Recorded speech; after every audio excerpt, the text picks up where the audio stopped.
Hello friends, एक बार फिर आप सभी लोगों का बहुत बहुत स्वागत है टैली होम की यूट्यूब चैनल पर, जहां पर हम tally ERP and software account एवं जीएसटी से रिलेटेड नॉलेजेबल एवं प्रैक्टिकल वीडियो को शेयर करते हैं। दोस्तों, आज के इस वीडियो के अंदर जो कि हमारे कोर्स का 6 नंबर वीडियो है जिसमें कि हम कंप्लीट अकाउंटेंसी सीख रहे हैं। आज के हम इस वीडियो के अंदर जीएसटी रिटर्न के बारे में सीखेंगे, जिसका वीडियो का आप सभी लोगों को बड़ा बेसब्री से इंतजार था कि सर जीएसटी रिटर्न कब सिखाएंगे, जीएसटी के बारे में कब सिखाएंगे। तो आज के इस वीडियो के अंदर हम कंप्लीटली जीएसटी रिटर्न के बारे में डिस्कस करने वाले हैं और बिल्कुल रियल लाइफ एग्जांपल, बिल्कुल जो कि प्रैक्टिकल अकाउंटिंग का होता है उसका एग्जांपल लेंगे और साथ में ही रिटर्न को फाइल भी करेंगे और टैक्स का पेमेंट भी करेंगे, एडजस्टमेंट की एंट्री करेंगे। ओवरऑल आपकी सारी प्रॉब्लम्स जो जीएसटी रिटर्न से रिलेटेड होती हैं, जो भी आप लोगों के बेसिक लेवल से लेकर एक्सपर्ट तक जितने डाउट है वो सारे क्लियर होंगे। तो देर ना करते हुए वीडियो को शुरुआत करते हैं और समझते हैं कि आज की वीडियो का हमारा कंटेंट क्या है।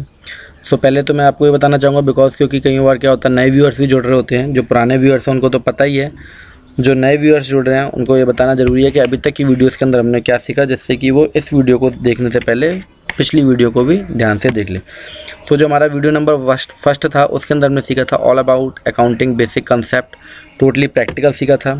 सेकंड वीडियो नंबर 2 के अंदर हमने सीखा था all about basic concept of tally ERP and. पहले हमने क्या सीखा, अकाउंटिंग के बेसिक कॉन्सेप्ट सीखे, जो कि सबसे इंपॉर्टेंट है, जो वीडियो नंबर 10 तक और जो आपकी पूरी अकाउंटिंग लाइफ के अंदर हमेशा हेल्पफुल होंगे। तो अकाउंटिंग के बेसिक आना बहुत ज़रूरी है।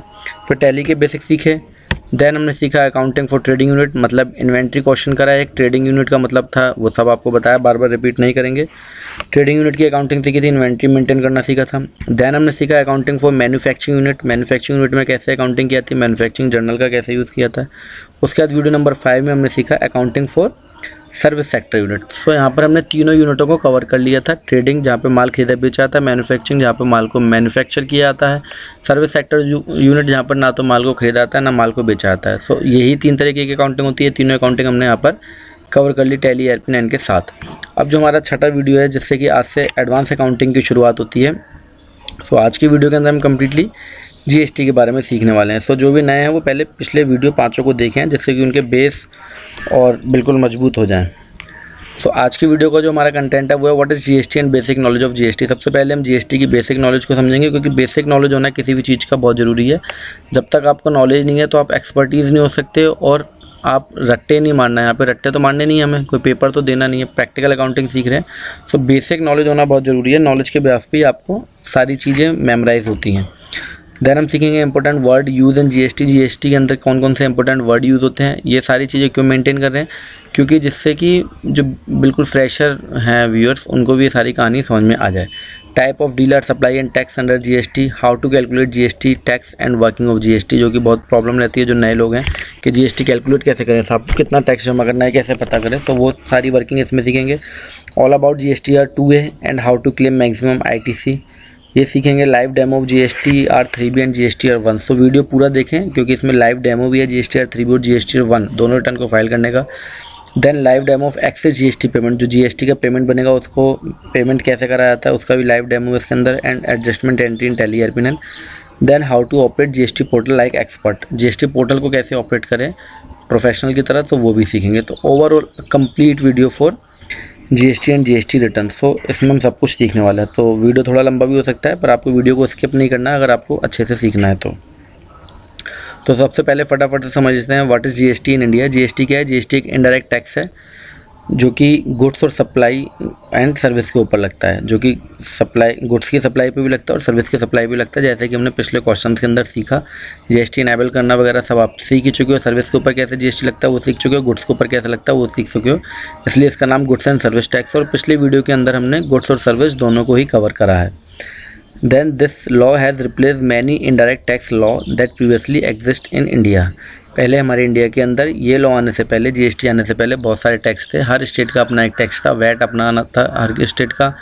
स्टेट से बाहर कोई खरीदता था तो सीएसटी होता था, एक्साइज ड्यूटी, ये वो दुनिया तरीके के टैक्स थे। सो वो सारे टैक्स जीएसटी ने ख़त्म कर दिए, इसलिए इसका नाम भी है one nation one tax. Then GST came into effect on 1 July of 2017। 2017 से आया है जीएसटी 1 जुलाई से। GST is one indirect tax for the entire country. पूरे देश के लिए जीएसटी एक इनडायरेक्ट टैक्स है। 2 तरीके के टैक्स होते हैं, direct and indirect. Direct tax के अंदर इनकम टैक्स, टीडीएस वगैरह ही आता है, इसका डिस्कस आने वाली वीडियोस में करेंगे। ओवरऑल जीएसटी आपका इनडायरेक्ट टैक्स है मेन जो अंतर होता है डायरेक्ट और इनडायरेक्ट के अंदर ये होता है कि डायरेक्ट टैक्स हमको ही पे करना होता है, इनडायरेक्ट टैक्स जो है उसमें बर्डन एक से दूसरे के ऊपर ट्रांसफ़र होता रहता है। हो सकता है ये मतलब अभी आपको समझ में ना आ रहा हो, पर आने वाली वीडियोस में आपको अपने आप समझ में आ जाएगा जब आप प्रोफेशनल होते जाओगे। इनडायरेक्ट टैक्स में टैक्स का जो बर्डन है वो एक से दूसरे पे ट्रांसफ़र होता रहता है, डायरेक्ट टैक्स में ऐसा नहीं होता है। डायरेक्ट टैक्स की डिस्कस आने वाली वीडियोस में करेंगे। जीएसटी जो है वो इनडायरेक्ट टैक्स होता है। सेकंड, जीएसटी में प्रयोग किए जाने वाले शब्द ये आपको याद होना समझना बहुत ज़रूरी है। सबसे पहले जीएसटी नंबर क्या होता है, तो GSTN known as GST identification number. GST की फुल फॉर्म क्या हो गई, goods and service tax. IN की फुल फॉर्म आइडेंटिफिकेशन नंबर, जैसे कि हमारा अपना आइडेंटिफिकेशन नंबर क्या होता है, PAN card, voter ID card, Aadhaar card. ठीक इसी तरीके से व्यापारी को हम व्यापारी तभी मानेंगे जब उसके पास जीएसटी नंबर है। विदाउट जीएसटी नंबर, चाहे वो 1 करोड़ 2 करोड़ 5 करोड़ का बिजनेस करता हो, इसको 2 नंबर बोलते हैं, वो व्यापारी नहीं कहलाएगा क्योंकि उसके पास उसकी आइडेंटिफिकेशन नहीं है। तो जिसके पास आइडेंटिफिकेशन आती है वो कानून की निगाह में व्यापारी बन जाता है। Is assign to every GST person. Example आपके सामने 15 डिजिट का जीएसटी होता है एंड ये पेन बेस्ड होता है। इसके जो होते हैं 15 डिजिट होते हैं जिसके कि पेन बेस्ड होता है। ये बीच का लेके जो यहाँ से है 10 डिजिट का पैन कार्ड नंबर होता है, देन स्टेट कोड होता है सबसे आगे, और पीछे जो है यूनिक कोड होते हैं। तो ओवरऑल 15 डिजिट का होता है, पेन बेस्ड होता है। रजिस्टर्ड पर्सन का मतलब होता है, registered person is one who has registered under GST. जो जीएसटी में रजिस्टर्ड होता है वो रजिस्टर्ड पर्सन हो गया। अनरजिस्टर्ड पर्सन जो जीएसटी के हिसाब से रजिस्टर्ड नहीं है, जीएसटी में रजिस्टर्ड नहीं है, वो अनरजिस्टर्ड पर्सन होता है। इनकी भी कुछ लिमिट्स होती हैं, जैसे 40 लाख से ऊपर अगर आप व्यापार कर रहे हो तो आपको जीएसटी नंबर लेना जरूरी है गुड्स वाले केस में। ठीक है। इंट्रा स्टेट का मतलब आपको, इंट्रा स्टेट का मतलब वैसे तो मैं पिछली वीडियो में बता चुका हूँ पर यहाँ पे भी बताना जरूरी है। तो इंट्रा स्टेट का मतलब जो हम सेम राज्य के अंदर ही खरीद और बिक्री करते हैं, जब हम एक ही राज्य के अंदर मतलब सेम स्टेट के अंदर ही सेल एंड परचेज करते हैं तो उसको इंट्रा स्टेट कहते हैं। एग्जांपल आपके सामने, यूपी वाले ने यूपी में माल बेच दिया तो वो इंट्रा है, एमपी वाले ने एमपी में बेच दिया तो वो इंट्रा है, दिल्ली वाले ने दिल्ली में बेच दिया तो वो इंट्रा स्टेट है। ये बताना जरूरी है क्योंकि इसके हिसाब से अलग अलग टैक्स लगता है। इंटर स्टेट का मतलब क्या होता है, अंतर राज्य, विभिन्न राज्यों में एक राज्य से दूसरे राज्य में माल बेचना। यूपी वाले ने पंजाब में बेच दिया, दिल्ली में बेच दिया, गोवा में बेच दिया, सो ये इंटर स्टेट होता है जब हम एक राज्य से दूसरे राज्य में माल की खरीद और बेच करते हैं। आईजीएसटी टैक्स क्या होता है, कलेक्टेड बाय सेंट्रल गवर्नमेंट। 3 तरीके के टैक्स लगते हैं जीएसटी के अंदर, आईजीएसटी, सीजीएसटी और एसजीएसटी। आईजीएसटी मतलब integrated goods and service tax, CGST मतलब central goods and service tax, SGST मतलब state goods and service tax. Central और आईजीएसटी जो है वो सेंट्रल गवर्नमेंट द्वारा प्राप्त किया जाता है सेल और परचेज के ऊपर, और एसजीएसटी जो होता है वो स्टेट गवर्नमेंट की इनकम होती है। हर राज्य की और केंद्र की अलग अलग इनकम होती है। आईटीसी का मतलब क्या होता है, इनपुट टैक्स क्रेडिट होता है। आईटीसी का मतलब sir the tax charge on your purchase of goods और सर्विस। जब भी हम माल को खरीद के आते हैं, जब भी का यहाँ पर जब भी हम का मतलब है व्यापारी, यहाँ पर हम व्यापारी की बात कर रहे हैं क्योंकि जीएसटी की बात कर रहे हैं, तो यहाँ पर नॉर्मल पर्सन की बात नहीं कर रहे हैं। आईटीसी कौन क्लेम करेगा, व्यापारी पर्सन का क्लेम करेगा। द टैक्स चार्ज ऑन उसकी परचेज, और जो उसने गुड्स या सर्विस की जो परचेज किया उसके ऊपर जो टैक्स वो दे के आया उसको हम आईटीसी बोलते हैं क्योंकि वो उसको क्लेम कर सकता है, इनपुट टैक्स क्रेडिट। तो वो उसको क्लेम कर सकता है आईटीसी को, इसलिए वो जब भी गुड्स को खरीद के और जब भी सर्विस को खरीद के लाएगा तो उसके ऊपर जो टैक्स दे के आएगा उसको हम आईटीसी बोलते हैं। Tax payable, the GST payable by a regular dealer is the difference between the outward tax liability and the ITC. जो भी हम माल को खरीद के लाते हैं और जब हम माल को बेचते हैं, दोनों के बीच के डिफरेंस का जो हमें टैक्स पे करना होता है उसको हम टैक्स पेएबल बोलते हैं। सेल और परचेज के बीच का डिफरेंस मोटा मोटा आप समझ लो टैक्स पेएबल होता है। जब भी हम गुड्स को सेल करते हैं तो हम सामने वाले से पैसे को लेते हैं, जब भी हम गुड्स को सेल करते हैं तो हम उससे टैक्स को लेते हैं, टैक्स को लेते हैं तो वो हमारे लिए लायबिलिटी है। जब भी हम माल को खरीद के लाते हैं तो हम टैक्स को देते हैं, वो हमारे लिए असेट होती है, मतलब आईटीसी होती है वो हमारे लिए। जब भी हम माल को बेचते हैं तो हम सामने वाले से टैक्स लेते हैं। तो इन दोनों के बीच का जो डिफरेंस होता है, सेल और परचेज के टैक्स के बीच का डिफरेंस होता है जो कि हमको पे करना होता है, उसको हम टैक्स पेएबल बोलते हैं। Type of dealer and GST, 2 तरीके के डीलर होते हैं जीएसटी के अंदर, एक रेगुलर एक कंपोजिशन। यहाँ पे हम रेगुलर के बारे में सीखेंगे। तो रेगुलर एंड कंपोजिशन का मतलब क्या होता है, जो काम की बात है, मुद्दे की बात, पूरी कहानी नहीं बताऊंगा। तो रेगुलर डीलर, जिस व्यापारी का व्यापार B2B एवं B2C दोनों प्रकार के कस्टमर से होता है वो रेगुलर डीलर होता है। ये बिल्कुल मुद्दे की बात है, इसमें कोई कहानी बनाई नहीं गई, नहीं तो इस कहानी के लिए बहुत, अगर आप यूट्यूब वगैरह गूगल पर सर्च करोगे तो लंबी चौड़ी कहानियाँ मिलेंगी आपको टर्नओवर वगैरह के ऊपर। पर मुद्दे की बात क्या है, टर्नओवर भी डिपेंड नहीं करता। मेन बात यह है कि जिस बिजनेसमैन का B2B एवं B2C दोनों टाइप का बिजनेस है वो रेगुलर डीलर ही होगा, ठीक है। और कंपोजिशन डीलर, जिस व्यापारी का व्यापार अधिकांशतः मतलब ज़्यादातर B2C होता है, वो कंपोजिशन डीलर वाली स्कीम को ऑप्ट कर सकता है। अब इन दोनों के बीच का अंतर क्या होता है? नंबर 1 केस में रिटर्न्स कम फाइल करना पड़ती है कंपोजिशन के अंदर, रेगुलर के अंदर ज़्यादा करनी होती है। पर रेगुलर डीलर के अंदर अगर आप किसी बिजनेस टू बिजनेस को अगर माल बेच रहे हो, जैसे कि मैं भी व्यापारी आप भी व्यापारी, अगर आप रेगुलर डीलर नहीं होगे तो मैं आपसे माल नहीं लूँगा, क्योंकि आपके द्वारा दिए गए बिल के ऊपर मैं ITC को क्लेम नहीं कर सकता। कंपोजिशन वालों के अंदर टैक्स ITC वगैरह क्लेम नहीं की जाती है, ना टैक्स पेबल वाला ऑप्शन होता है, वहाँ केवल सेल के ऊपर टैक्स जमा कराता है। बेसिकली छोटे व्यापारी के लिए होता है, जैसे कि किराना स्टोर हो गई, एक बड़ी लेवल पे किराना स्टोर है, उसका टर्नओवर पर ज़्यादा नहीं है तो उसकी सेल B2C है। कोई इलेक्ट्रिक की शॉप है, उसकी सेल B2C है, तो वो सब कंपोजिशन के अंदर आते हैं, जिसमें कि अधिकांशतः जो बिज़नेस होता है B2C का होता है, बिजनेस टू कस्टमर का होता है, B2B नहीं होता है, क्योंकि B2B वाला रेगुलर से ही डील करेगा। अगर मेरा रेगुलर डीलर है तभी मैं सामने वाले को माल बेचूंगा अगर वो व्यापारी है, नहीं तो वो मुझसे बिल नहीं लेगा। क्यों नहीं लेगा? क्योंकि वो उस पर ITC क्लेम नहीं कर सकता। तो रेगुलर डीलर और कंपोजिशन में बेसिकली यही अंतर है। जो छोटे व्यापारी हो गए, जिनका B2C का बिजनेस ज़्यादा है, बिजनेस टू कंज्यूमर का, वो कंपोजिशन स्कीम को लेते हैं। जिनका B2B और B2C दोनों होता है वो रेगुलर में लेते हैं। इसको इस चार्ट के माध्यम से और बेटर समझ लेते हैं। तो जो रेगुलर डीलर होता है, दे calculate GST payable by deducting output GST minus input GST। जो रेगुलर के डीलर जो होते हैं वो सेल और परचेज के टैक्स को हटाते हैं, तब टैक्स को पे करते हैं। बट कंपोजिशन वाले केस में क्या होता है? दे calculate GST payable by paying output GST at lower rate. वो खाली सेल के ऊपर ही टैक्स को डिपॉजिट करते हैं, सेल के ऊपर टैक्स को डिपॉजिट किया जाता है। कंपोजिशन में कोई ITC वगैरह का ऑप्शन नहीं होता। कंपोजिशन में बिल भी अलग तरीके से करता है, इसमें बिल ऑफ सप्लाई दिया जाता है। नॉर्मल डीलर के अंदर टैक्स इनवॉइस को इशू किया जाता है। एंड रेगुलर डीलर के अंदर हमें हर महीने एक GSTR 3B की रिटर्न और एक GSTR 1 फाइल करना होता है। जहाँ टर्नओवर 1.5 करोड़ से कम होता है वहाँ पे क्वार्टरली बेस पे GST 1 फाइल किया जाता है। तो एनुअल रिटर्न मिला के टोटल 25 रिटर्न हो गई रेगुलर डीलर वाले की, और क्वार्टरली डीलर वाले की कितनी हो गई? 5 रिटर्न हो गई। उसे हर क्वार्टर में एक रिटर्न फाइल करनी होती है। पहले GSTR 4 थी, अब वो CMP 08 हो गई है, प्लस एक एनुअल रिटर्न, टोटल 5 रिटर्न। पर यहाँ पर रिटर्न का बात मतलब नहीं है, मेन मतलब है कि आपकी डीलिंग कैसी है। अगर आपकी डीलिंग B2B है तो आपको रिटर्न नहीं देखना, अपने व्यापार को बढ़ाना है तो आपको रेगुलर डीलर ही लेना होगा। अगर आपकी डीलिंग B2C है तो आपको कंपोजिशन लेना होगा, ठीक है। They can make interstate sale as well as local sale. तो ओवरऑल रेगुलर डीलर में ही फ़ायदे होते हैं अगर आपकी B2B वाली सेल ज़्यादा है, क्योंकि आप इंटरस्टेट की सेल अगर सेल मतलब एक राज्य से दूसरे राज्य में सेल खरीद तभी कर सकते हैं जब आप नॉर्मल के डीलर हैं। तो कंपोजिशन वाले केस में आप इंटरस्टेट सेल को नहीं कर सकते हैं, they can only sell within the state. यहाँ पर रेगुलर डीलर के अंदर हमारे ऊपर स्लैब एप्लीकेबल होता है 5%, 12%, 18%, 28% वाले। पर कंपोजिशन के अंदर सीधा आपके सेल के ऊपर आपको टैक्स को जमा करना होता है। टैक्स के स्लैब आपको दिया है, फॉर ट्रेडर 1%, फॉर मैन्युफैक्चर 1%। सो जितनी भी आपकी सेल है उसके ऊपर आपको 1% के हिसाब से टैक्स को जमा करना होता है।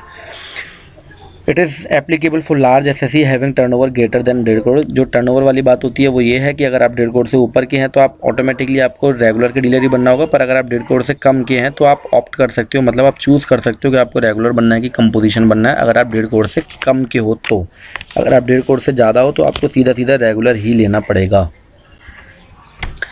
अब समझते हैं कि टैक्स कैसे लगता है GST के अंदर। वो सारी कहानी आशा करता है समझ में आई होगी आपको, धीरे धीरे समझना चीज़ों को तो आएगी समझ में। अब GST के अंदर टैक्स कैसे लगता है या GST कैसे वर्किंग करता है, तो एक छोटा सा एग्जांपल है। आई थिंक मैंने पिछली वीडियोस में किसी क्वेश्चन में शेयर करा था और दोबारा शेयर कर देता हूँ। Tax under GST if rate is 18%। 4 तरीके के, वैसे तो 4-5 तरीके के टैक्स है, 5%, 12%, 18% और 28%। यहाँ पे हम 18% का एक एग्जाम्पल ले रहे हैं कि अगर किसी वस्तु के ऊपर अगर 18% टैक्स है तो उसकी टैक्सेबल वैल्यू मान लो 100 रुपये, टैक्सेबल वैल्यू जिसके ऊपर टैक्स लगना है, ठीक है। उसके ऊपर GST कितना लगेगा? 18% के हिसाब से 18 रुपये। टोटल इनवॉइस की वैल्यू कितनी हो जाएगी? 118। टैक्सेबल वैल्यू क्या होता है? जिसके ऊपर टैक्स लगेगा। टैक्स क्या हो गया? जो टैक्स की रेट है, और टोटल इनवॉइस वैल्यू, दोनों को मिला के। तो अगर यही माल इंटरस्टेट मूवमेंट करते हैं, मतलब सेम राज्य के अंदर अगर हम इसको बेचते हैं या खरीदते हैं तो 9% के हिसाब से टैक्स लगेगा। CGST central goods and service tax, SGST state goods and service tax 9%, मतलब आधा राज्य को जाएगा और आधा केंद्र को जाएगा। हमें नहीं भेजना राज्य केंद्र को, वो अपने आप रेवेन्यू बाइफरकेट करते रहते हैं। हमें CGST के हेड में और SGST के हेड में 9% को डिपॉजिट करना है। और अगर यही इंटर स्टेट मूवमेंट होता है, अगर ये एक राज्य से दूसरे राज्य में माल बेचते हैं तो सीधा सीधा IGST लगेगा, integrated goods and service tax at the rate 18%। Tax में कोई अंतर नहीं होता, टैक्स का स्लैब सेम रहता है, सब कुछ सेम रहता है। बस अगर इंटर स्टेट है तो दो तरीके के टैक्स के हिसाब से एंट्री होगी, CGST एंड SGST। और अगर इंटर स्टेट है, अगर एक राज्य से दूसरे राज्य में, तो IGST वाला कैलकुलेशन होगा। समझ में आ रहा होगा। आगे की कहानी के एग्जांपल से और समझ लेते हैं कि टैक्सेबल वैल्यू कैसे निकाली जाती है। ये भी मैंने एक पिछली वाली वीडियो के अंदर ही आपको डिस्कस किया था, टैक्सेबल वैल्यू निकालना, तो वो देख लेना आप। इनवॉइस वैल्यू, जो इनवॉइस की value multiply by 100 divided by 100 plus GST का रेट। ठीक है, जैसे कि अगर इसकी वैल्यू 118 रुपये, ठीक है, टोटल इनवॉइस की वैल्यू 118 है, तो इसकी टैक्सेबल वैल्यू कैसे निकालूंगा मैं, तो फॉर्मूला आप लगा के देख लेना, अपने आप निकल जाएगी। 118 यहाँ लिख दोगे इनवॉइस वैल्यू की जगह पे, मल्टीप्लाई बाय 100 और डिवाइडेड बाय 118 तो आपकी 100 रुपीज़ की वैल्यू ऑटोमेटिकली निकल जाएगी, क्योंकि 118 से 118 कट जाएगा तो आपका 100 रुपीज़ टैक्सेबल वैल्यू ऑटोमेटिकली निकल जाएगा। ठीक है, अगर टोटल इनवॉइस वैल्यू हमारे पास अगर दी हुई है और मैं टैक्सेबल वैल्यू निकालना चाहता हूँ तो ये फॉर्मूला लगा लेना। अब GST की वर्किंग कैसे की जाती है, तो इसका एक एग्जांपल हम यहाँ पे देख लेते हैं। Ram purchase goods for ₹5600 with inclusive of GST at the rate 12%। तो GST इंक्लूड है, तो यहाँ पे 5600 लिखो, यहाँ पे 100 का गुणा करो और यहाँ पे 100 प्लस GST 12% है, मतलब 112। तो आपकी वैल्यू निकल जाएगी 5,000 रुपये निकल जाएगी। ठीक है, तो यहाँ पर टैक्सेबल वैल्यू, यहाँ परचेज कर रहे हैं तो टैक्सेबल वैल्यू 5,000, GST 12% के हिसाब से 600 रुपये, टोटल इनवॉइस वैल्यू 5600 रुपये दी हुई है। ये 600 रुपये मेरे लिए इनपुट GST या ITC हम इसको बोलते हैं। इनपुट जब हम माल को बेच के और टैक्स को दे के आते हैं तो वो इनपुट GST होता है। जब हम माल को खरीद के टैक्स को देके आते हैं तो वो इनपुट GST होता है, और जब हम माल को बेचते हैं और टैक्स लेते हैं तो वो आउटपुट GST होता है। तो आउटपुट का मतलब हमें वो देना है, इनपुट का मतलब वो हमारे पास आना है। तो इस केस में अगर ये राम जो माल खरीद के लाया, अगर वो सेम ही स्टेट से खरीद के लाया है तो CGST 6%, SGST 6% लगेगा, मतलब 300 रुपये लगेंगे, ये जो 600 रुपये हैं। ठीक है, और अगर यही माल वो बाहर से खरीद के लाया है तो IGST सीधा 12% लगेगा, मतलब 600 रुपये लगेंगे सीधा। ठीक है, अब राम जो माल खरीद के लाया था वही माल उसने क्या करा, बेच दिया 11,200 रुपये में विद इंक्लूसिव ऑफ GST 12%। 11,200 के अंदर ही 12% GST लगा हुआ है। ये फॉर्मूला लगा देना तो टैक्सेबल वैल्यू आपकी 10,000 रुपये निकल जाएगी। तो टैक्सेबल वैल्यू 10,000 रुपये, GST 1,200 रुपये, जिसको हम आउटपुट GST बोलते हैं। टोटल इनवॉइस वैल्यू 11,200 रुपये। यही माल अगर उसने सेम स्टेट में बेचा तो CGST लगाएगा, SGST लगाएगा 600 रुपये दोनों। और यही माल अगर उसने राम ने जो माल बेचा वो एक राज्य से दूसरे राज्य में बेचा तो IGST 1,200 रुपीज़ के हिसाब से चार्ज करेगा। ठीक है, अब इन दोनों के बीच में मोटा मोटा आपको अंतर लग रहा है कि 11,200 और 5600 रुपये। मेरे को 5600 रुपये का प्रॉफिट हो गया, यही लग रहा है ना। 11,200 रुपये में से अगर मैंने 5600 रुपये घटाए तो मेरे को ऐसा लग रहा है कि मेरे को 5600 रुपये का प्रॉफिट हो गया, जबकि ऐसा नहीं है। मुझे प्रॉफिट कितना हुआ है, 5,000 रुपये का। टैक्सेबल वैल्यू ही हमेशा प्रॉफिट एंड लॉस में काउंट होती है। परचेज, टर्नओवर जो भी काउंट होता है वो टैक्सेबल वैल्यू पे होता है। किस पे होता है, टैक्सेबल वैल्यू पे होता है। तो यहाँ पर क्या सीन है ये समझने वाला है, ये समझ लिया तो आप ये समझ लो कि GST में परफेक्ट सही होगा। ठीक है, GST पेबल। अब मुझे GST कितना पे करना है, output GST minus input GST, मतलब 600 रुपये पे करना है। क्यों पे करना है, क्योंकि आउटपुट GST में 1,200 रुपये मैंने लोगों से, जब राम ने माल बेचा तो उसने 1,200 रुपये कलेक्ट किए, जब उसने माल खरीदा था तो वो 600 रुपये दे के आया था। इन दोनों के बीच का डिफरेंस है 600 रुपये, जो कि उसे गवर्नमेंट को जमा करने हैं। तो इस तरीके से टैक्स की कैलकुलेशन करते हैं। और एक बार थोड़ा सा समझा दूँ, यहाँ पे हमें एक नज़र में ऐसा लग रहा है कि 11,200 में माल बेचा, 5600 में मैंने खरीदा, तो मेरे को 5600 रुपये का प्रॉफिट हुआ। नहीं, मुझे 5,000 रुपये का प्रॉफिट हुआ, क्योंकि 600 रुपये मुझे किसको देने हैं, गवर्नमेंट को इनडायरेक्ट टैक्स के रूप में देना है। क्यों देने हैं, क्योंकि 10,000 रुपये के माल के ऊपर मैंने 1,200 रुपये सामने वाले से पैसे कलेक्ट कर लिए, और जब मैं माल खरीद के लाया था तो 600 रुपये टैक्स दे के आया था। इन दोनों के टैक्स के बीच का डिफरेंस 600 रुपये होता है, तो वो मेरे को 600 रुपये जमा करने हैं। प्रॉफिट मेरा कितना है, taxable value to taxable value 5,000 रुपये का। बैलेंस शीट के अंदर, प्रॉफिट एंड लॉस के अंदर, बुक्स के अंदर टैक्सेबल वैल्यू ही काउंट की जाती है। टर्नओवर वगैरह सब टैक्सेबल वैल्यू पे ही काउंट होते हैं। अब थोड़ा सा और काम की जो बात है वो समझ लेते हैं कि एंड यूज़र उपभोक्ता के लिए GST टैक्स कॉस्टिंग होता है। एंड यूज़र मतलब कौन होता है, जो चीज़ को कंज्यूम कर होता है। जैसे मोबाइल लेके आते हैं, अब मोबाइल के ऊपर भी टैक्स लगा होता है, पर वो टैक्स क्या हमें क्लेम होता है, रिफंड होता है, नहीं, क्योंकि हम कौन है, उपभोक्ता है। तो जब भी हम गुड्स को कंज्यूम कर रहे होंगे, जैसे लोहे का व्यापारी अगर वो टीवी अपने यहाँ पे लगा रहा है, अगर वो उसको कंज्यूम कर रहा है, भाई वो लोहे का व्यापारी टीवी बेचने के लिए तो नहीं लाया, टीवी लगाने के लिए लाया, तो उसके लिए टैक्स, उसके लिए कॉस्टिंग हो गया। ठीक है, तो एंड यूज़र उपभोक्ता के लिए GST टैक्स क्या होता है, कॉस्टिंग होता है। जो भी एंड यूज़र होता है किसी भी वस्तु का, उसके लिए टैक्स जो होता है कॉस्टिंग होता है। जब भी हम AC, mobile, computer, laptop, XYZ कोई भी चीज़ लेके आते हैं उसके ऊपर भी हम टैक्स दे के आते हैं। हर चीज़ के ऊपर हम टैक्स देते हैं, चाहे वो नमक खरीदें, कुछ भी खरीदें, चीनी वीनी कुछ भी खरीदें, सब पे टैक्स दे के आते हैं। वो टैक्स हमारे लिए कॉस्टिंग होता है क्योंकि हम उपभोक्ता हैं, हम व्यापारी नहीं हैं। व्यापारी के लिए परचेज पर दिया गया टैक्स उसके लिए असेट्स होता है। जब व्यापारी चीनी खरीद के लाया या व्यापारी नमक खरीद के लाया और उसके ऊपर वो टैक्स दे के लाया तो वो उसके लिए असेट्स है, क्योंकि वो उसको क्लेम कर सकता है। व्यापारी द्वारा सेल पर लिए गए टैक्स उसके लिए लायबिलिटी होता है। जब व्यापारी सेल पर टैक्स लेता है तो वो उसके लिए लायबिलिटी होता है। बड़ी काम की चीज़ें बता रहा हूँ गाइस, ये मेरा समझ लो एक्सपीरियंस है बस, जो मैं आपके साथ शेयर कर रहा हूँ। ठीक है, तो सेल के ऊपर लिए गए टैक्स लायबिलिटी, परचेज के ऊपर दिया गया टैक्स असेट। नॉर्मली यदि व्यापारी की सेल उसकी परचेज से ज़्यादा होती है तो सेल पर कलेक्ट किया टैक्स और परचेज पर दिए गए टैक्स के अंतर को गवर्नमेंट को जमा किया जाता है। अगर आपकी सेल ज़्यादा और परचेज कम है तो सेल और परचेज के टैक्स के बीच में जो अंतर है वो आप गवर्नमेंट को दे दोगे।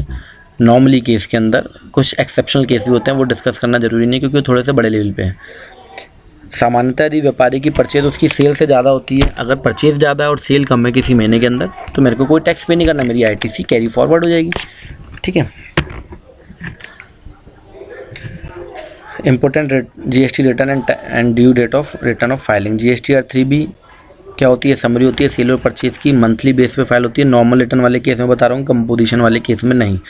GSTR 3B क्या है? नॉर्मली रिटर्न है जिसके अंदर हम समरी बेचते हैं। समरी का मतलब कोई इनवॉइस वाइज डिटेल नहीं भेजनी कि मेरी सेल भैया 500 रुपये, अगर मैंने 500 के 5 बिल काटे हैं तो मुझे 2500 रुपये सेल लिख के देनी है। सिंपल ये नहीं काटना कि 500 रुपये राम को दिए शाम को दिए, नहीं बताना। तो GSTR 3B के अंदर मेरे को खाली सेल और परचेज की समरी देनी होती है, इतने का माल खरीदा, इतने का बेचा, इतना टैक्स जमा कर रहा हूँ। इसके अंदर हम टैक्स को जमा करते हैं GSTR 3B के अंदर। इसकी ड्यू डेट क्या होती है? हर महीने की 20 तारीख पिछले महीने के लिए, हर महीने की 20 तारीख पिछले महीने की रिटर्न फाइल करने के लिए। ये मंथली होती है, कभी भी क्वार्टरली नहीं होती है। GSTR 1 detail of outward supply of taxable goods और सर्विस अफेक्टेड। GSTR 1 के अंदर क्या होता है? कोई टैक्स जमा नहीं किया था, लिख लेना। अगर आप कोई लिखना भी चाहो नोट्स को तो लिख भी लेना जो इंपॉर्टेंट पॉइंट्स है। GSTR 1 के अंदर टैक्स को जमा नहीं किया था, इसमें खाली आउटवर्ड सप्लाई की डिटेल दी जाती है। टैक्स हम जो है वो 3B में जमा कर देते हैं। तो ओवरऑल जो 3B के अंदर हम सेल और परचेज बताते हैं, तो 3B में जो मैंने सेल बताई है, मैंने बता दी 2500 रुपये की सेल है, पर मैंने उसको ये नहीं बताया कि 500 के 5 इनवॉइस मैंने किस किस को काटे। तो GSTR 1 में वो मैं सारी डिटेल बताऊँगा, इस तारीख को इतने रुपये का इनवॉइस इस व्यक्ति को काटा, तो वो सारा कुछ मैं GSTR 1 के अंदर बताऊँगा। ये मंथली भी होती है और क्वार्टरली होती है। 1.5 करोड़ से नीचे वाले टर्नओवर के लिए मंथली होती है, 1.5 करोड़ से ऊपर वाले टर्नओवर के लिए क्वार्टरली होती है। इसकी ड्यू डेट जो होती है वो 11 होती है, हर महीने की पिछले महीने के लिए होती है। ये 11 तारीख होती है। समय समय पर डेटें आगे पीछे भी हो सकती हैं, जैसे अभी कोरोना वायरस के चलते हुए डेट सारी एक्सटेंड हो गई हैं जून तक के लिए। CMP 08 ये खाली ये सिंगल रिटर्न फाइल करनी होती है, क्वार्टरली बेस होती है, कंपोजिशन वाले डीलर को करनी होती है। ठीक है, GSTR 9 क्या होता है? नॉर्मल टैक्स पेयर के लिए एनुअल रिटर्न होता है, जिसके अंदर की उसका टर्नओवर ज़्यादा नहीं होता तो उसे 9 फाइल करनी होती है, और टर्नओवर उसका ज़्यादा होता है तो उसे 9CB फाइल करनी होती है। और 9A किसके लिए होती है? Annual return tax payer registered under the composition scheme. Composition scheme वाले के लिए 9A रिटर्न होती है। सो जो 25 रिटर्न की बात चल रही थी वो रेगुलर डीलर वाला जो हर महीने 2 रिटर्न करेगा और एक एनुअल करेगा तो उसकी 25 रिटर्न हो गई। कंपोजिशन वाला ये हर क्वार्टर में करेगा, मतलब 4 ही हो गई, और एक ये तो 5 रिटर्न हो गई। ठीक है, तो इस तरीके से ये डिटेल है सारी GST की। तो यहाँ तक की कहानी मैं समझता हूँ कि आप लोगों को समझ में आ रही होगी, बड़ी शॉर्ट रूप में और बड़ी प्रैक्टिकल तरीके से आपको समझाया गया। अब आते हैं प्रैक्टिकल चीज़ के ऊपर और टैली सॉफ्टवेयर के ऊपर। तो ये टैली सॉफ्टवेयर है हमारा। ठीक है, यहाँ पर एक कंपनी है Shrinath enterprises. Actually practical real life example ये कर रहे हैं हम, ये कोई फेक क्वेश्चन नहीं है, ये जेन्युइन क्वेश्चन है। अभी तक तो हम पिछली वीडियोस के अंदर क्वेश्चन अपनी तरफ से बना के कर रहे थे, पर यहाँ पे ये जो क्वेश्चन है जेन्युइन है, जेन्युइनली रिटर्न फाइल करेंगे। छोटे से ट्रांजेक्शन है इस व्यक्ति के। तो ये श्रीनाथ एंटरप्राइजेस एक ऑर्गेनाइजेशन है। यहाँ पर हम देख लेते हैं profit and loss account P दबा के। यहाँ पर मेरे पास 35,532 रुपये की परचेज है खाली। इसका हम साल चेंज कर लेते हैं एक्चुअली, क्योंकि हमें जो रिटर्न फाइल करनी है वो करनी है मार्च की। तो यहाँ पर परचेज है मेरे पास 35,532 की, उतने का स्टॉक है। कोई खरीद कोई ज़्यादा एक्सपेंसेस वगैरह नहीं है, खाली बस एक परचेज का ट्रांजैक्शन है। ठीक है, स्टॉक देख लो S दबा के, स्टॉक 12%, स्टॉक 18% का, इतना स्टॉक है। बैलेंस शीट में आओगे तो ड्यूटी एंड टैक्सेस मेरे पास कितनी है? ड्यूटी एंड टैक्सेस माइनस आ रहा है। ड्यूटी एंड टैक्सेस क्या हो रहा है? यहाँ पर माइनस आ रहा है, तो मतलब ये मेरी एसेट है। देखो डेबिट बैलेंस आ रहा है। फिर से वीडियो नंबर 1 पे ले जाऊँगा, डेबिट बैलेंस किसका आता है, एक्सपेंसेस और असेट्स का, तो ये मेरे लिए असेट्स है, मैंने बताया ना। परचेज के ऊपर टैक्स देके आया तो ITC है मेरे लिए। माइनस का साइन यहाँ पर आ रहा है, माइनस का साइन है यहाँ पर। देखिए P&L में मेरे पास अभी कोई सेल नहीं है, सेल है यहाँ पे नहीं, खाली परचेज है। तो परचेज मैंने कौन से महीने में की ये भी देख लेते हैं। परचेज इस व्यक्ति ने की है नवंबर के महीने में। कब की है, नवंबर के महीने। नवंबर से लेकर अभी तक उस व्यक्ति की कोई सेल नहीं है, परचेज है खाली। तो परचेज के ऊपर जो टैक्स दे के आया तो क्या होता है, गवर्नमेंट को वो टैक्स देना नहीं, उसका तो ऑलरेडी माइनस में, मतलब गवर्नमेंट के पास डिपॉजिट है 4551 रुपये। CGST में 2175 पर, SGST में 2175 पर। ये और ज़्यादा बेटर आपको कब समझिएगा, जब हम GST पोर्टल के ऊपर आएंगे। तो GST पोर्टल पे हम लॉगिन कर लेते हैं।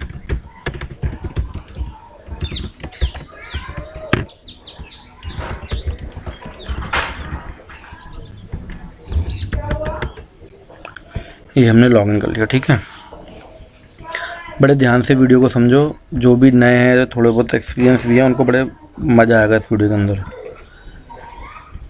तो ये देखिए इलेक्ट्रॉनिक क्रेडिट लेजर के अंदर CGST और SGST के अंदर 2176 आ रहे हैं, यहाँ पे भी 2176 आ रहे हैं। इसलिए मैं कहता हूँ कि इनपुट GST आउटपुट GST ऐसे लेजर मत क्रिएट करो, खाली 3 लेजर बनाओ, CGST SGST और IGST का। क्यों कहता हूँ ये बात, जो भी वीडियो देख रहे होंगे पिछले व्यूअर्स, क्योंकि पोर्टल के ऊपर खाली ये 3 लेजर मेंटेन होते हैं पोर्टल के ऊपर। इसके अलावा आउटपुट इनपुट या 12% 6% ऐसे मेंटेन नहीं होता, इस तरीके से ही मेंटेन होता है, ठीक है। अब ये यहाँ पर 2176 क्यों आता है, क्योंकि हम जो 3B फाइल करते हैं उसके बिहाफ पे आता है। तो यहाँ पर हम चलते हैं फाइल रिटर्न वाले ऑप्शन पे। जब हम 3B को फाइल करते हैं तो उसके अंदर जो हमारी ITC होती है वो हमारे क्रेडिट लेजर में आती है। ये लिख लेना है पॉइंट कुछ, मैं सबको PPT बना नहीं सकता, सबकी प्रेजेंटेशन आप लिखते चलना। जब भी हम ITC हमारी कैसे क्रेडिट लेजर में शो होती है, जब हम 3B फाइल करते हैं। तो नवंबर के महीने में इस व्यक्ति ने जो है अपने 3B को फाइल करा था। बिल्कुल बेस लेवल से सब कुछ बता रहा हूँ एक एक करके, इसलिए वीडियो लंबा भी हो सकता है। और अभी मार्च की रिटर्न भी फाइल करेंगे और GST और 1 भी फाइल करेंगे। तो यहाँ पर इसने एलिजिबल ITC के अंदर 2175 देखें, यहाँ पे इसकी सेल नहीं है, सेल कुछ नहीं है, खाली नवंबर से लेकर अभी तक व्यक्ति की कोई सेल नहीं है, खाली परचेज है, वो भी 1 महीने के अंदर, नवंबर के अंदर।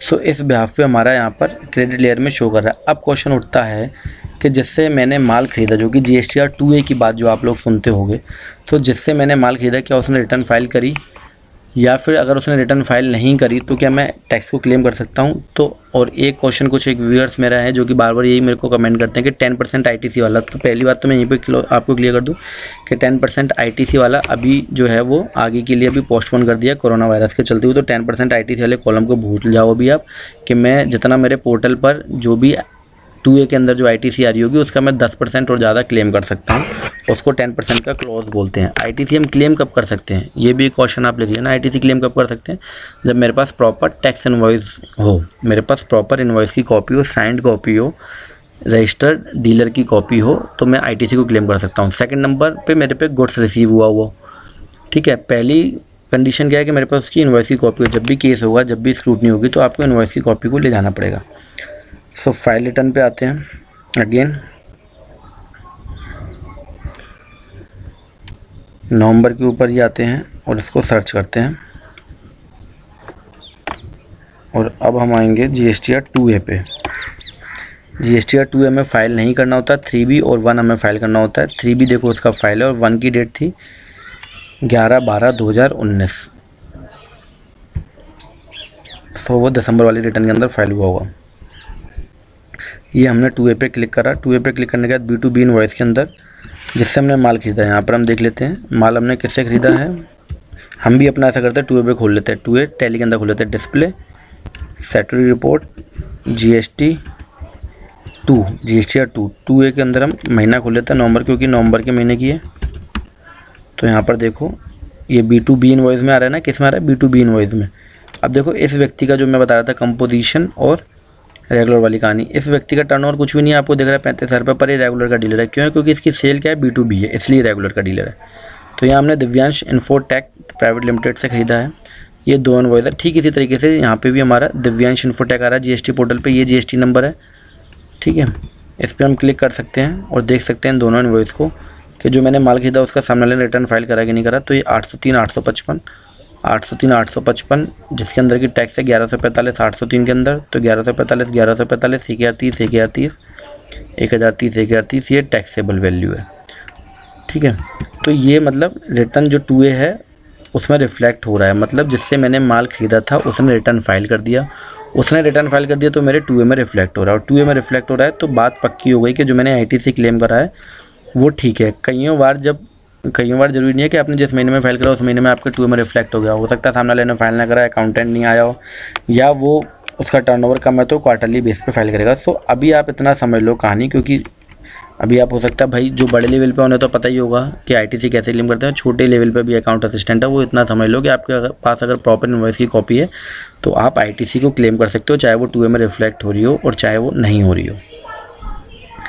इसमें कुछ कंडीशन है, इस बात को सच मत मान लेना, बिल्कुल ही कंडीशन यही है, टर्नओवर के ऊपर डिपेंड करता है, आप जिससे माल खरीद रहे हो वो रिटर्न फाइल कर रहा है कि नहीं कर रहा है, आपने जेन्युइनली माल खरीदा है या नहीं खरीदा, आपके पास प्रॉपर टैक्स इनवॉइस की कॉपी है या नहीं है, बहुत सी चीज़ें डिपेंड करती हैं। पर बेस लेवल पे आपको बता रहा हूँ कि अगर आपके पास प्रॉपर इनवॉइस की कॉपी है तो आप ITC को क्लेम कर सकते हो। तो ये तो हो गई GST और 2A की कहानी। GST और 2A को हम डाउनलोड भी कर सकते हैं, दोबारा बता देते हैं। नवंबर, जब ये तो अभी एक इनवॉइस है तो हमने सामने मिला लिया, अगर इनवॉइस की कॉपी बहुत ज़्यादा होती है तो हम डाउनलोड करके उसको रिकनसाइल करते हैं, वो वीडियो भी बहुत जल्दी लाऊंगा मैं। तो डाउनलोड वाले ऑप्शन पे आके JSON फाइल का मतलब होता है JSON फाइल टैली में खुल जाती है, तो JSON फाइल में आप डाउनलोड कर सकते हो और सीधा टैली से रिकनसाइल कर सकते हो। इस वीडियो के अंदर वो मैं रिकनसिलेशन अभी नहीं बनाऊंगा, अगली वीडियो में बहुत सारे इनवॉइस की कॉपी के साथ वो रिकनसिलेशन हम करेंगे। सेकंड, हम एक्सेल में डाउनलोड कर सकते हैं। इस पर क्लिक करने के बाद आप 20 मिनट्स बाद उसको डाउनलोड कर सकते हो। देखो मैं इस फाइल पे क्लिक करूंगा तो मैं पहले क्लिक कर चुका हूँ एक बार, इसलिए यहाँ पे क्लिक किया, डाउनलोड JSON फाइल का ऑप्शन आएगा। एक्सेल में करूँगा तो वो मैंने अभी तक की नहीं है, तो ये यहाँ पर आ गया। 20 मिनट बाद आप इसको 20 मिनट्स के बाद आप इसको डाउनलोड कर सकते हो, ठीक है। सो इस तरीके से 2A में जब हम माल को खरीदते हैं तो जब भी वो सामने वाला GSTR 1 फाइल करेगा, GSTR 1 में वो अपनी डिटेल देगा ना, ये भी पॉइंट लिख लेना।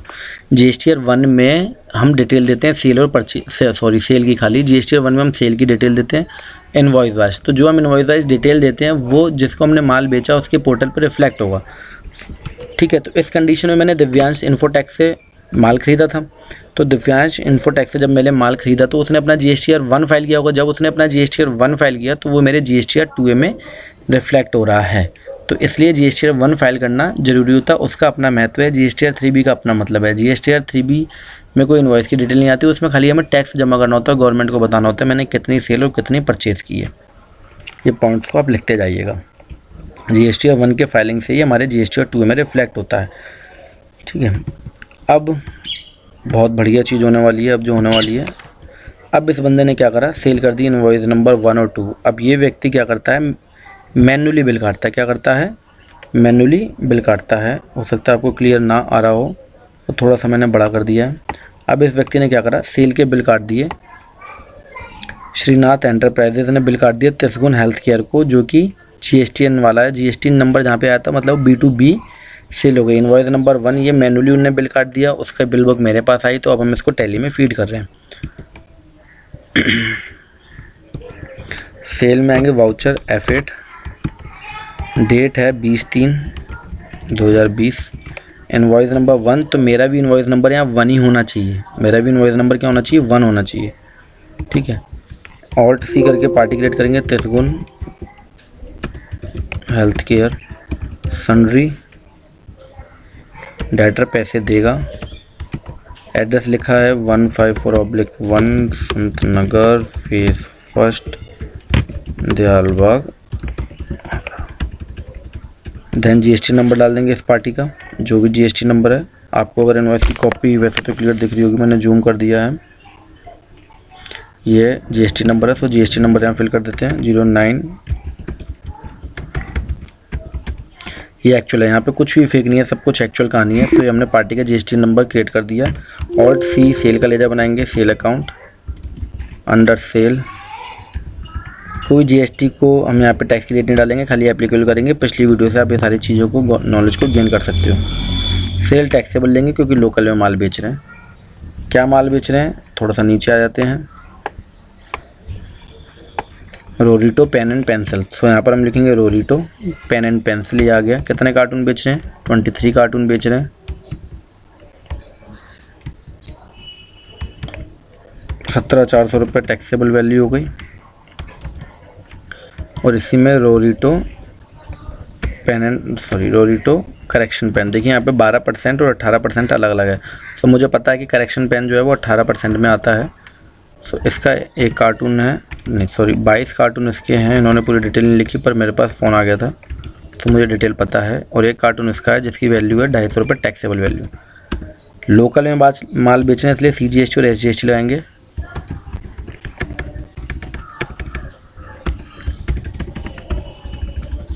तो ये हमारा टैक्स लग गया। और नीचे आते हैं तो यहाँ पर जो वैल्यू है वो भी इन्होंने भी टैक्स ही लगाया 1000 टोटल टैक्स अगर आप जोड़ोगे तो देखिए यहाँ पे लिखा है 1067, 1067, 2134। अब इनवॉइस की वैल्यू मैच करने के लिए मैं क्या करता हूँ, राउंड ऑफ करके 1 रुपये लगाता हूँ, क्योंकि उन्होंने मैनुअली कैलकुलेशन किया तो 50 पैसे को उन्होंने राउंड ऑफ करके 1067 बना दिया, 1067 जो कि यहाँ लिखा हुआ है। टोटल इनवॉइस की वैल्यू 19,784 हो गई। ये हमारी इनवॉइस की वैल्यू 19,784 हो गई। एंटर करके इसको बिल्कुल हम सेव कर लेंगे। बिल्कुल सेव करने के बाद अगर किसी का प्रिंट का ऑप्शन ना आ रहा हो तो यहाँ पर मास्टर में ऊपर अकाउंट इन्फॉर्मेशन में आएंगे, वाउचर टाइप में आएंगे और ऑल्टर करने के बाद सेल के वाउचर को खोलोगे, then print voucher after saving yes कर देना। तो जब भी आप बिल को सेव करोगे तो आपके इनवॉइस का प्रिंट आउट निकल जाएगा। अब हम इन्हीं का इनवॉइस नंबर 2 जो है वो इनवॉइस नंबर 1 था, ये इनवॉइस नंबर 2 है। सेम ही पार्टी को उन्होंने माल बेचा है 31/3 में। अभी हम इनकी 3B और GST-01 दोनों फाइल करेंगे इसी ट्रांजेक्शन पे। अगेन तेजगुन हेल्थ केयर सेम ही पार्टी है। सेल टैक्सेबल क्योंकि लोकल में माल बेचा है। लोकल मतलब सेम स्टेट इंट्रा स्टेट है। यहाँ पर ही रोडिटो पेन एंड पेंसिल इन्होंने 24 कार्टून बेचे हैं जिसकी वैल्यू 18,885 है। और एक कार्टून उन्होंने बेचा है करेक्शन पेन का। देखिए यहाँ पर सामने वैल्यू अपने आप लिखी आती है और स्टॉक कितना अवेलेबल है वो लिखा आ जाता है, जिसकी वैल्यू है 770 रुपये। कितनी है इसकी वैल्यू? 770। टैक्सेबल वैल्यू हो गई। टैक्सेबल वैल्यू कितनी है? 19,655। नीचे आके देख लेते हैं, इन्होंने लिखी नहीं है। इन दोनों को प्लस कर लोगे तो टैक्सेबल वैल्यू निकल जाएगी। अब इस पर हम लगा देंगे टैक्स। अपने आप टैक्स ले रहा है, मैनुअली कभी नहीं जोड़ना। देन राउंड ऑफ कर देंगे बिल के हिसाब से। बिल इन्होंने कितने का बनाया? 22059। तो हम यहाँ पे -0.80 का राउंड ऑफ लगा देंगे और ये बिल को हम कर देंगे सेव। ऐसे प्रिंट आपका निकल जाएगा। देखिए प्रिंट में सब कुछ HSN कोड सारी चीज़ें आ रही हैं, कोई भी चीज़ें इसमें ऐसा नहीं है कि नहीं आ रहा हो। तो टोटल प्रॉपर एक इनवॉइस का प्रिंट निकल रहा है। 9% और 18% की अलग अलग वाइफर्केशन हो रहा है। कुछ व्यूअर्स का कमेंट आता है कि सर 9% 18% अगर आप एक ही लेजर बना दोगे तो कैसे बिल में मेंशन होगा? सब देखो अलग अलग हो रहा है। 18% का अलग मेंशन हो रहा है, 12% का लगा रहा है। सबका HSN कोड अलग अलग यहाँ पर मेंशन हो रहा है। ये सारी चीज़ें मैंने पिछली वीडियो में आपको सिखाई हुई हैं। तो इस तरीके से इनवॉइस का प्रिंट भी हम निकाल सकते हैं। ठीक है, अब ये कहानी हो गई इसकी। अब हम प्रॉफिट एंड लॉस खोल लेते हैं। तो प्रॉफिट एंड लॉस में सेल भी आ रहा है, पर सेल में क्या आ रहा है? टैक्सेबल वैल्यू आ रही है 37,305 क्या है? Taxable value 17,650 taxable value 19,655 taxable value. तो टर्नओवर जो काउंट होता है वो किस पे होता है? टैक्सेबल वैल्यू पे काउंट होता है। ठीक, बैलेंस शीट देखो। बैलेंस शीट के अंदर क्या है? 185.84 क्या हो रहा है यहाँ पर? पॉजिटिव बैलेंस आ रहा है, मतलब मुझे टैक्स को पे करना है। देखिए यहाँ पे एडजस्टमेंट की एंट्री अपने आप हो गई। यहाँ पे मेरे को एडजस्टमेंट की एंट्री करने की जरूरत नहीं पड़ी। क्यों हो गई? सेल परचेज तो अपने आप एडजस्ट कर लिया। 2175 का माल के ऊपर टैक्स दे के आया था, 2268 रुपये मैंने सेल के ऊपर टैक्स लिया। 2175 रुपये माल के ऊपर दे के आया, लिख लेना। सेल के ऊपर मैंने 2268 रुपये लिया। 92 रुपये 92 पैसे मुझे CGST के हेड में जमा करने हैं।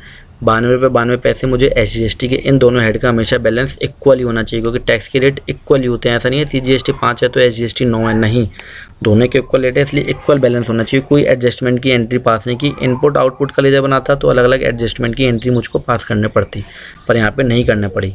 अब कुछ लोगों का कमेंट आता है कि मुझे सर ये देखना है कि 12% की कितनी है, 6% और 18 की कितनी है। तो स्टैट्यूटरी रिपोर्ट में आऊँगा, GST 3B पीरियड खोल लेते हैं। मार्च में करिए, आपको पता ही है सेल। तो यहाँ पर Alt V, ये रहा व्यू समरी, Alt V कर लो।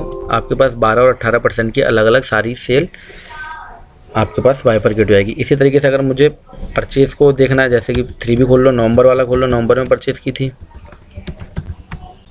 यहाँ पर भी मेरे पास ये ऑल्ट वी का मतलब रिटर्न फॉर्मेट हो गया रिटर्न फॉर्मेट के अंदर, और ये ऑल्ट वी का मतलब समरी हो गई। यहाँ पे परचेज 12% 18% अलग अलग मेंशन हुई है, तो ना परचेज का लेजर बनाओ, ना परचेज का अलग अलग लेजर ना बनाओ 12% 18% के, ना ही टैक्स के अलग अलग लेजर बनाओ इनपुट आउटपुट के। अगर अच्छे से अकाउंटिंग करनी हो, टाइम की बचत करनी हो और एक्सपर्ट लेवल पे करनी है। अब हम इनका क्या करेंगे, 3B फाइल करेंगे। ठीक है, तो ये 3B की हमने रिपोर्ट खोली, मार्च के महीने की रिपोर्ट खोलनी है हमको, क्योंकि मार्च की रिटर्न फाइल करनी है। ये रिटर्न फॉर्मेट है, यहाँ पर खाली आउटवर्ड टैक्सेबल सप्लाई है। इस व्यक्ति की कोई परचेज नहीं है इस महीने के अंदर, पर पिछले महीने की परचेज है जो कि टैक्स कैरी फॉरवर्ड होता आ रहा है। जो कि टैक्स क्या हो रहा है, कैरी फॉरवर्ड, मतलब उन महीने में सेल कुछ नहीं है, परचेज है, तो टैक्स जमा नहीं करना, वो कैरी फॉरवर्ड हो गया। इस महीने में सेल है, परचेज नहीं है, तो मेरे को टैक्स को जमा करना है। आते हैं 3B के ऊपर। यहाँ पर मेरे पास टैक्स इलेक्ट्रॉनिक क्रेडिट लेजर के अंदर टैक्स का पैसा पड़ा हुआ है। फाइल रिटर्न करते हैं। टैली से भी हम सीधा GS1 फाइल बना के कर सकते हैं, पर 3B मैं समझता हूँ GS1 फाइल बनाने की ज़रूरत नहीं होती है।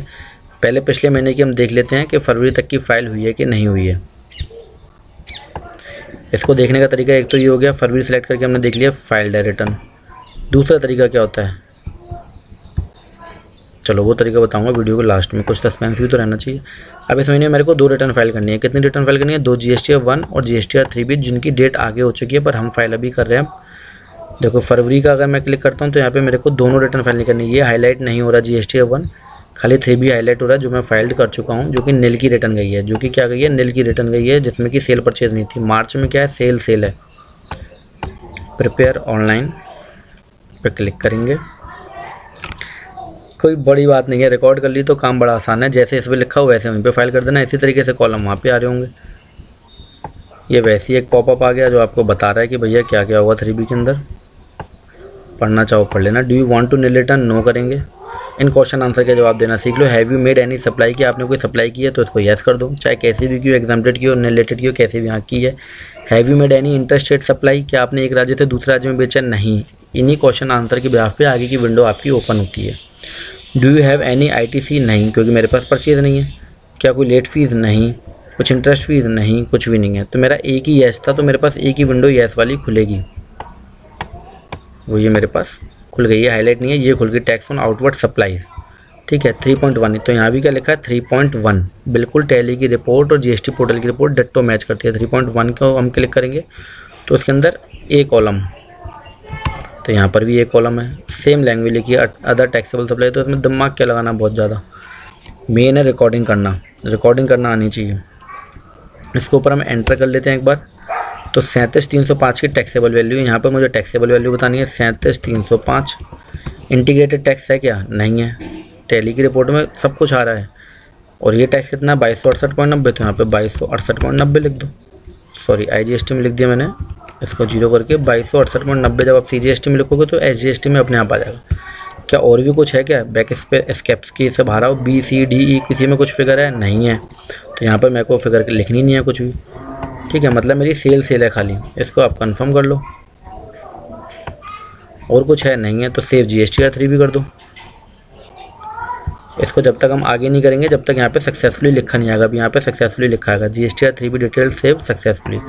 इसके बाद हम क्या करेंगे, पेमेंट करेंगे, प्रोसीड टू पेमेंट। क्यों पेमेंट करेंगे, क्योंकि मेरे को भी पता लग रहा है, बैलेंस शीट में आ जाते हैं, पता लग रहा है कि 185 रुपये 84 पैसे जमा करना है। क्यों जमा करना है, दोबारा से डिटेल दे देता हूँ। 2175 रुपये माल खरीदा था तो नवंबर में टैक्स लेके आया। अभी जब माल बेचा तो 2268 रुपये मैंने सामने वाले से टैक्स को लिया, तो 92 रुपये 92 पैसे CGST में, 92 रुपये 92 पैसे SGST में जमा करने हैं। सेम यही चीज़ यहाँ पे आपको ये पोर्टल बताएगा। तो यहाँ पे दिमाग नहीं लगाना, अगर रिकॉर्डिंग सही होगी तो सारे काम अपने आप सही होंगे। तो बेस लेवल की वीडियो जरूर देख लेना। वही है प्रोसीड टू पेमेंट, वही कहानी है, हमें बताएगा यहाँ पे 92 रुपये 92 पैसे मतलब 93 बनते हैं। 93 रुपये जमा करने हैं, 93 रुपये जमा करने हैं। दोबारा समझ लो, इससे आप कर्सर से ऊपर नीचे जा सकते हो। देखो यहाँ पर ऊपर गए या नीचे आ गए। नीचे आने पर हमें क्या पता लग रहा है कि other than reverse charge tax payable, मुझे टैक्स कितना पे करना है 2269, जो कि 3B से उठा लिया। पर मेरे पास टैक्स है कितना 2176 पेड थ्रो ITC। ये एक सेक्शन है, यहाँ से लेके ये एक सेक्शन हो गया, एक खाना हो गया 2176 रुपये। अब ये क्या कह रहा है, other than reverse charge tax to be paid in cash, जो कैश में आपको पैसा जमा करना है कितना 93 रुपये। आगे इसको सरका सकते हो आप कर्सर की मदद से। यहाँ पे क्या लिखा है, यूटिलाइजेबल कैश नहीं, एडिशनल कैश रिक्वायर्ड, मतलब पैसे चाहिए, कितने चाहिए, 93 रुपये। तो make payment post credit to ledger, इसको मेक पेमेंट वाले ऑप्शन पर आप क्लिक कर दोगे, ये आएगा do you don't have sufficient balance in electronic cash ledger, आपके पास सफिशिएंट बैलेंस नहीं है, do you want to create challan, हाँ सब क्रिएट चालान करना चाहते हैं, यस।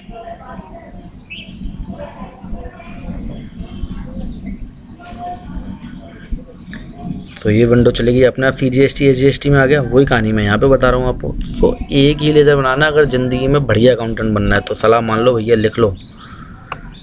टोटल 186 रुपये टैक्स पे करना है, ई पेमेंट के थ्रू करना है, ई पेमेंट सेलेक्ट कर लिया, जनरेट चालान पे क्लिक कर दिया, नीचे आए नेट बैंकिंग, जिस बैंक की नेट बैंकिंग हो वो नेट बैंकिंग सेलेक्ट कर दी, मेरे पास बैंक ऑफ इंडिया, मैंने बैंक ऑफ इंडिया सेलेक्ट कर ली, टर्म्स एंड कंडीशन पे क्लिक करते हुए मेक पेमेंट कर दो, ये आपको पोर्टल पे ले जाएगा सीधा बैंक ऑफ इंडिया के।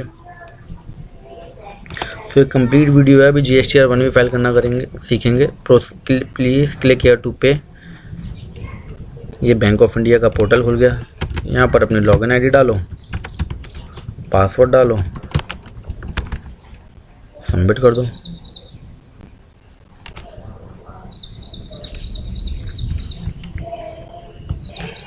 यहाँ पर रिमार्क कुछ डालना चाहते हो तो रिमार्क डाल सकते हो आप, हमने डाल दिया नेट एंटरप्राइज GST मार्च 20, ठीक है, कंटिन्यू कर दो। ये अलग अलग पोर्टल का अलग अलग बैंक की साइड है, इसमें दिमाग लगाने की ज़रूरत नहीं है। तो ये तो अलग अलग पोर्टल का अलग अलग तरीके का इंटरफेस होता है।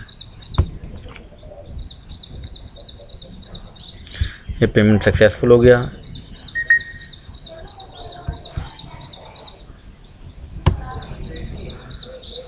अब दोबारा से GST पोर्टल पे चलते हैं हम। तो सारा कुछ लाइव आपको देखने को मिल ही रहा है, कंटिन्यू कर देना है। यहाँ पे चालान की कॉपी निकाल सकते हो, वी रिसीव करके या आप डाउनलोड कर सकते हो चालान को, कंटिन्यू कर दो यहाँ पे। अब पेमेंट करने से क्या हुआ होगा GST पोर्टल पर, ये देख लेते हैं।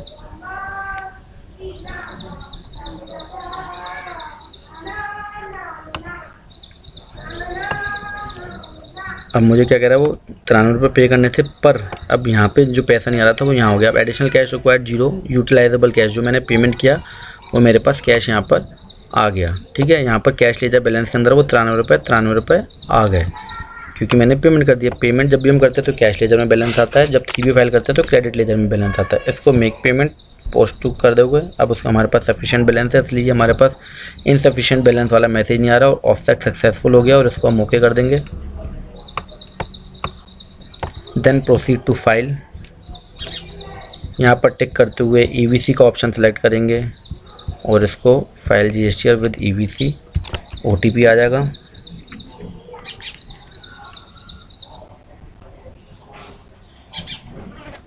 एंड OTP को हम क्या करेंगे, फिल कर देंगे।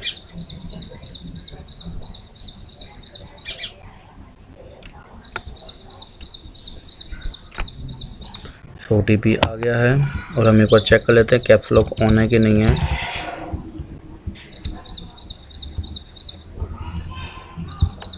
ये हमने OTP डाला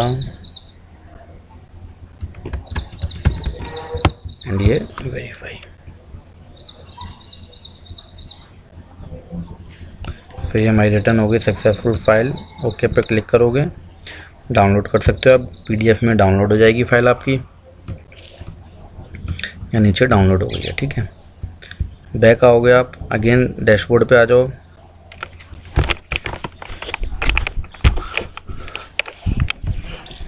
अब आप जब डैशबोर्ड पे आओगे तो आपके क्रेडिट लेजर के अंदर कोई भी बैलेंस नहीं है, क्योंकि आपने वो बैलेंस ITC को क्या कर दिया, पे कर दिया टैक्स की लायबिलिटी के अंदर। कैश लेजर में भी आपके पास कोई बैलेंस नहीं है। फाइल रिटर्न में आओगे,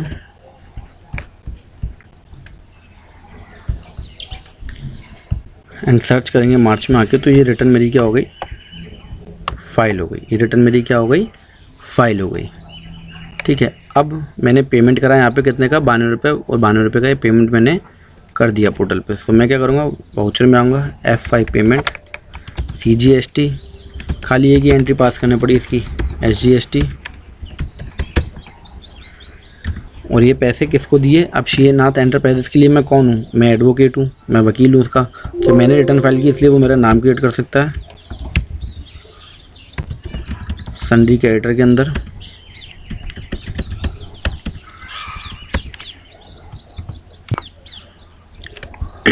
और ये पैसे उसने मेरे को दे दिए 186 है, 10-20 पैसे का कोई अंतर नहीं पड़ता। सो ये पेमेंट की एंट्री होगी और हमने एंट्री को ये सेव कर दी। ये जर्नल में जाएगी, पेमेंट पे नहीं जाएगी। क्यों? क्योंकि इसमें ना कैश का नाम है ना बैंक का नाम है। पिछली वीडियो में देखने ना जर्नल एंट्री का मतलब आपको बताया था, जिस ट्रांजैक्शन के अंदर कैश और बैंक का नाम नहीं होता। अब यहाँ पर ना तो कैश का नाम है ना बैंक का नाम है। क्यों? क्योंकि गौरव एडवोकेट को पहले हम ये ड्यू की एंट्री कर रहे हैं, ठीक है। अभी इसकी पेमेंट की कर देंगे। चलो सपोज करो सामने वाले ने मेरे को ड्यू की एंट्री पास कर दी, ठीक है।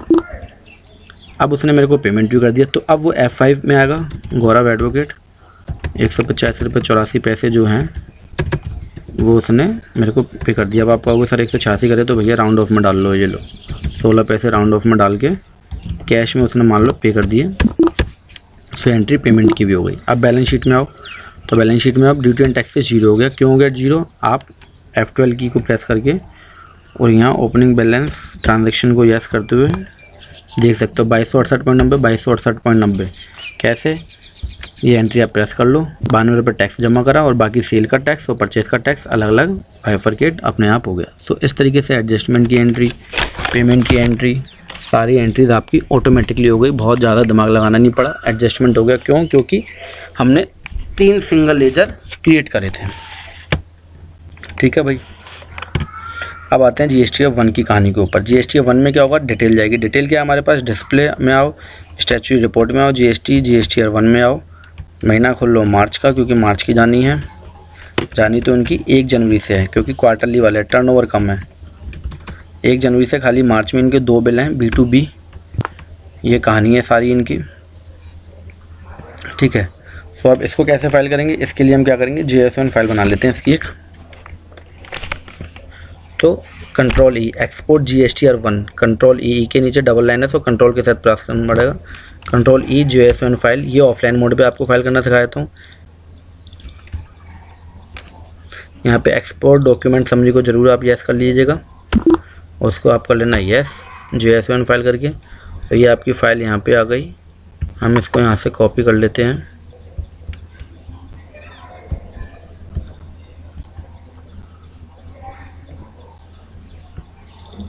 और मैंने अभी डेस्कटॉप पे सेव कर लिया।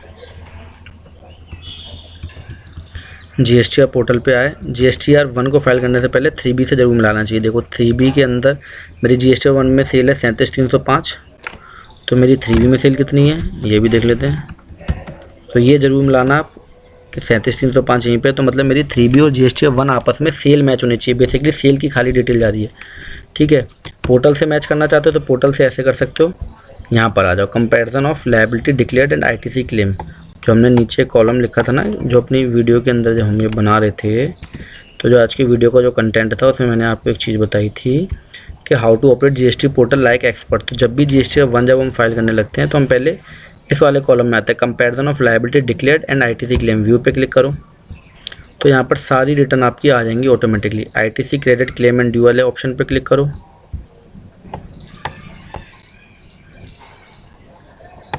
यहाँ पर आ गई ITC क्लेम के बारे में। ITC मैंने 3B में क्लेम की 2175।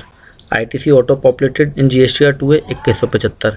शॉर्टफॉल एक्सेस नहीं, अगर मैंने क्लेम की थी वो उतने रुपए की इनवॉइस अपलोड हो गया। GSTR2 है, अगर यहाँ पे माउस अगर आपको दिख रहा हो तो ऊपर आप देख लेना ITC ऑटो पॉपुलेटेड इन GSTR2 है। GSTR2 में ऑटोमेटिक जो पॉपुलेट हुई है वो इतनी, मैंने 3B में क्लेम की इतनी, तो मेरे हिसाब से कोई गलती नहीं है। ये ITC के बारे में बता रहा है। मैं किसके बारे में?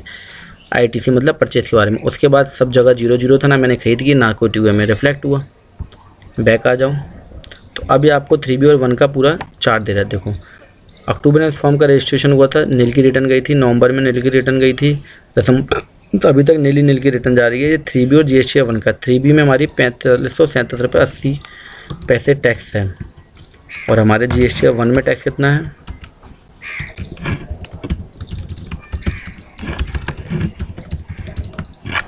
हमारे पास ही 4537 रुपये 80 पैसे है। यहाँ पर भी 4537 रुपये 80 पैसे। ITC क्लेम इन 3B में जो क्लेम किया था वो 2A में रिफ्लेक्ट हो रहा है। तो एक सिंगल चार्ट होता है जिसमें कि आप सारा कुछ पता लगा सकते हो। 3B और 1 के बारे में पता लग रहा है और 3B और 2A के बारे में पता लग रहा है। दोबारा बता देता हूँ, 3B और 1 के बारे में पता लग रहा है, 3B और 2A के बारे में पता लग रहा है इस चार्ट के द्वारा।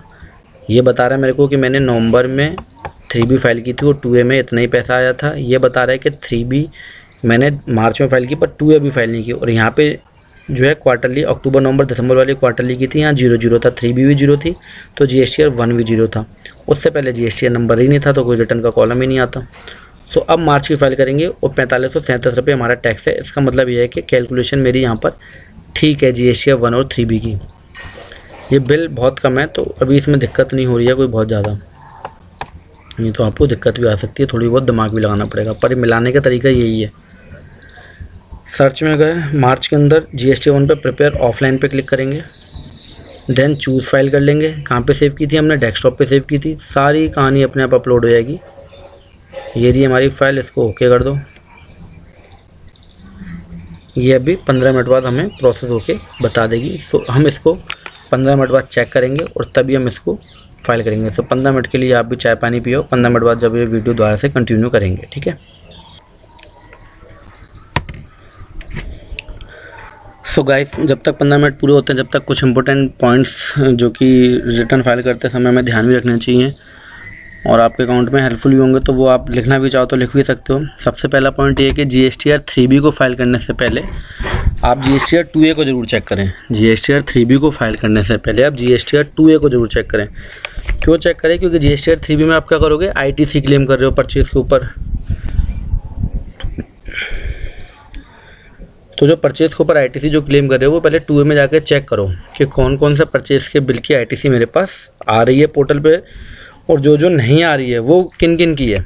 वो रेगुलर वालों की है कि वो कंपोजिशन वालों की है, वो मंथली वालों की, क्वार्टरली वालों की। एक चार्ट बनाओ, चार्ट पे लिखो पार्टी का नाम, सामने लिखो स्टेटस अवेलेबल नॉट अवेलेबल, और रिमार्क में लिख लो कि क्वार्टरली वाला तो क्वार्टरली आएगी, ठीक है। एक तो आप ये जरूर लिखो। 3B को कभी फाइल करने से पहले आप 2A को जरूर चेक करो। 2A को चेक करना मैंने आपको बता दिया। फाइल रिटर्न में आओ,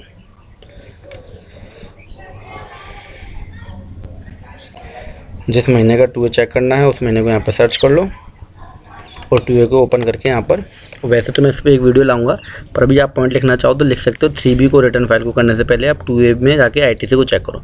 दूसरी बात, GSTR 1 को फाइल करने से पहले आप GSTR 3B में दिखाई गई सेल को चेक करो। ये तो आप चेक कर ही सकते हो क्योंकि 3B भी आप ही फाइल कर रहे हो, तो हमने यहाँ चेक कर ही ली थी। 3B में जो हमारे पास जो सेल है वही GSTR 1 में फाइल करनी है। 1 रुपये का भी मिसमैच नहीं होना चाहिए, नहीं तो कल को प्रॉब्लम हो जाएगी, ठीक है। GSTR 3B को फाइल करने से पहले GSTR 2 में ITC चेक करो। GSTR 1 को फाइल करने से पहले GSTR 3B की सेल चेक करो। 2 पॉइंट तो ये हो गए, ठीक है। तीसरा पॉइंट, जब भी रिटर्न, जो भी रिटर्न आप फाइल कर रहे हो उसमें आके comparison of liability declare and ITC claim, यहीं पर आपको दोनों चीज़ें मिल जाएंगी। जो दोनों चीज़ें मैंने आपको बोली वहीं पर। 3B में आप 2A को कैसे चेक कर लोगे, यहाँ पे आ जाओ। जो आप 3B में जो क्लेम करना चाहते हो वो यहाँ पर 2A में रिफ्लेक्ट होने लग जाएगी आपकी ITC। क्यों? क्योंकि यहाँ ऊपर लिखा हुआ है ITC auto populated in GSTR 2B during the month, ठीक है। ड्यूरिंग द मंथ जो 2A जो फाइल हुआ है आपके 3B फाइल करने से पहले यहाँ पे आ जाएगी। क्यों आ जाएगी? ये पॉइंट भी लिख लेना, क्यों आ जाएगी। क्योंकि GSTR 3B जब हम फाइल करते हैं, जब तक सामने वाले ने, काउंटर पार्टी ने GSTR 1 फाइल कर दिया होता है। आपने देखा होगा GSTR 1 की ड्यू डेट क्या है? 11 तारीख। 3B की क्या है? 20। तो जो 11 को जब रिटर्न फाइल कर देगा GSTR 1 की, तो वो उसके 2A में रिफ्लेक्ट होने लग जाएगी। मैं अभी आपको जो हमने यहाँ पे GSTR 1 में जो रिटर्न फाइल किया ना, जो हम कर रहे हैं अभी, इसको मैं तिरगुन हेल्थ केयर जिसमें हमने की थी उसका भी मेरे पे ही काम है, तो मैं आपको उसका 2A खोल के दिखाऊंगा, वहाँ पर रिफ्लेक्ट होने लग गई होगी। तो GSTR 3B को फाइल करने से पहले GSTR 1 फाइल कर देता है सामने वाला पार्टी, जिससे हमने माल खरीदा है, वो फाइल करता है तो वहाँ 2A में रिफ्लेक्ट होने लग जाता है। तो आप वो यहाँ पर चेक जरूर कर लें, इस वाले ऑप्शन को चलाना सीख लें आप। तो जो भी एक्सेस और शॉर्टफॉल होगा वो यहाँ से आपके रिकन्सिलेशन से मैच करना चाहिए। शॉर्टफॉल और एक्सेस जो भी होगा वो आपके रिकन्सिलेशन से मैच करना चाहिए। 3B आप यहाँ पे चेक ही कर लोगे, तो जो भी शॉर्टफॉल या एक्सेस होगा, शॉर्टफॉल एक्सेस मतलब आपने यहाँ पर अगर ज़्यादा क्लेम करा, 2A में कम है, तो आपने एक्सेस क्लेम कर लिया, यहाँ मेंशन होने लग जाएगा। लास्ट में आपका मैच होना चाहिए 1, 2, 3 महीने बाद। हर 3 महीने बाद आपका ये शॉर्टफॉल या एक्सेस नहीं रहना चाहिए, ठीक है। और अगर आपका शॉर्टफॉल होगा और यहाँ पे एक्सेस होगा तो आपका यहाँ पे अपने आप आने लग जाएगा, ठीक है। बैक आ जाओ। जब आप इसको बैक करोगे तो सीधा आपको ये यहाँ पे ले आएगा क्रेडिट एंड लायबिलिटी स्टेटमेंट। तो ये 3B और 1 को जरूर चेक करो कि 3B और 1 की मेरी डिटेल आपस में मैच हो रही है, किसी महीने में गड़बड़ तो नहीं है। 3B और 1 की। 3B को हम कभी भी चेंज नहीं कर सकते, ना GST 1 को चेंज कर सकते हैं। 3B को तो बिल्कुल ही चेंज नहीं कर सकते, पर GST 1 के इनवॉइसेस को हम आगे अमेंड कर सकते हैं। GST 1 की इनवॉइसेस को हम अमेंड कर सकते हैं, अमेंडमेंट का ऑप्शन होता है, पर 3B को हम चेंज नहीं कर सकते। तो 3B को केयरफुली फाइल करें क्योंकि उसमें हम टैक्स को जमा करना होता है।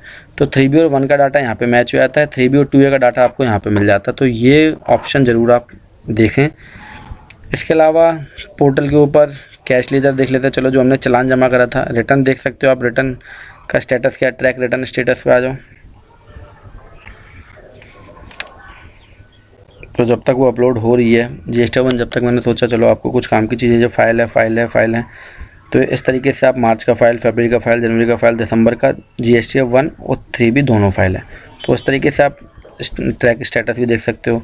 जो मैंने जमा कराया चालान, उसको अगर मेरे को देखना है तो पेमेंट वाले सर्विस में आऊँगा। पेमेंट, एक ही वीडियो में सब कुछ है भैया, बड़े ध्यान से देखो यार, बड़ी मेहनत लगती है भाई। तो चालान हिस्ट्री में आ जाओ।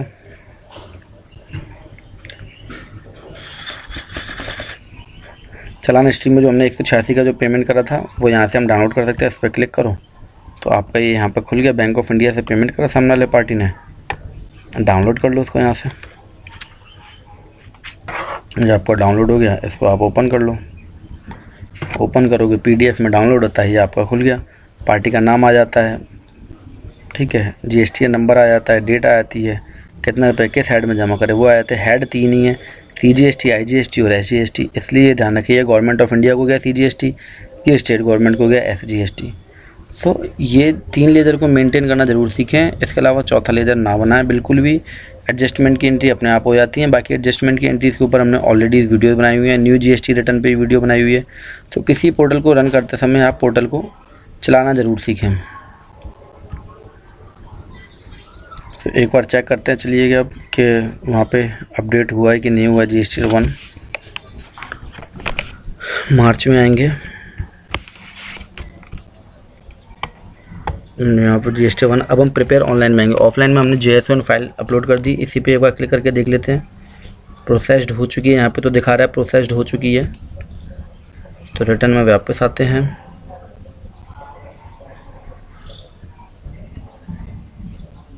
मार्च सर्च प्रिपेयर ऑनलाइन। तो देखिए यहाँ पे मेरी पूरी इनवॉइस अपलोड हो गई। अब इसको हम GST 1 से दोबारा से मिलाते हैं अपनी। जो कॉलम यहीं पे हैं वही कॉलम वहीं पे होंगे। पहली चीज़ तो ध्यान रखो, टैली में कॉलम क्या बता रहा है हमें, कौन से कॉलम में हमें फिगर डालनी है, 4A 4B 4C 6B 6C। तो यहाँ पर भी 4A 4B 4C 6A और 6C दो इनवॉइस हैं। यहाँ पे भी मेरे पास दो इनवॉइस हैं। टोटल वैल्यू 37,305, 2268, 2268, 37,305 और ये टोटल टैक्स हो गया। किसको गया है, ये अपने आप GST नंबर आ गया, क्लिक करके देख सकते हो। इनवॉइस नंबर 1 और 2, हमारा भी यहाँ पे इनवॉइस नंबर 1 और 2 है। सब कुछ डिट्टो टैली अपने आप बना देती है। जो फॉर्मेट यहाँ GST का है पोर्टल का, वही फॉर्मेट वहाँ पे है। तो ये सारी डिटेल हमारी, इसमें हमने क्या करा, 37,305 जो हमने सेल की थी उसकी डिटेल बता दी। 1 नंबर इनवॉइस में इतने का माल बेचा, ये टैक्स लगा था। इससे क्या होगा, तिरगुन हेल्थ केयर के पोर्टल पे ये आ गया होगा। ये भी मैं आपको दिखाऊंगा लाइव। तो एक ही वीडियो में सभी कुछ है। ये बाकी की कॉलम हमें भरनी नहीं है। क्यों नहीं भरनी, क्योंकि यहाँ पे भी नहीं आ रहा। बाकी कॉलम का ही होते हैं, B2C large invoice, B2C small invoice, जो कस्टमर को माल बेचते हैं। अगर 2 लाख 1.5 लाख से ऊपर का, आई थिंक 1.5 लाख की लिमिट है, 2 लाख की भी ध्यान नहीं है मुझे, तो वो लार्ज के अंदर आ जाते हैं। जो 1.5 लाख से कम होते हैं वो स्मॉल में आ जाते हैं। क्रेडिट नोट, डेबिट नोट की डिटेल आती है, एक्सपोर्ट वाले की इसकी डिटेल आती है। तो वो सारी चीज़ें यहाँ पर आप मेंशन कर सकते हो। जो कॉलम में आप वहाँ रिकॉर्ड करोगे वो यहाँ पे आपको मेंशन करना पड़ेगा। अब आते हैं HSN समरी के ऊपर। HSN समरी, ये ध्यान रखने वाली बात है, HSN समरी की फिगर मेरी जो है सेल की फिगर से मैच करनी चाहिए। तो HSN समरी के अंदर हम देख लेते हैं। 2 HSN कोड थे, एक 12%, एक 18% का। तो टैली ने अपने आप ले लिया। आप अगर 12-18 ही करते रहोगे तो उसी में घूमते रह जाओगे। यहाँ पे टैली ने अपने आप HSN समरी बना देता है। ये रहा HSN समरी, 12 का इतना है, 18 का इतना है, ठीक है। ये रही डॉक्यूमेंट समरी 1 और 2 नंबर। तो सब कुछ टैली ने अपने आप बना दिया यहाँ पे।